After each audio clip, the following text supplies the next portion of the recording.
இந்த வெங்கடேச பெருமானின் துவாதசநாம ஸ்தோத்திரத்தை கூறி வழிபட்டால் சர்வ பாபங்களையும் அவர் போக்கி வைகுண்ட பிராப்தியை கொடுப்பார்.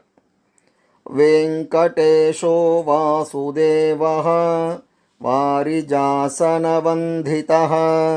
ஸ்வாமி புஷ்கரநீவாசः शङ्खचक्रगदाधरः पीताम्बरधरो देवः गरुडारूढशोभितः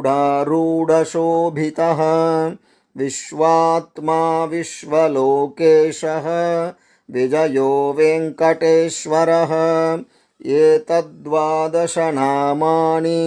त्रिसन्ध्यं यः पठेन्नरः सर्वपापविनिर्मुक्तो विष्णुसायुज्यमाप्नुयात्.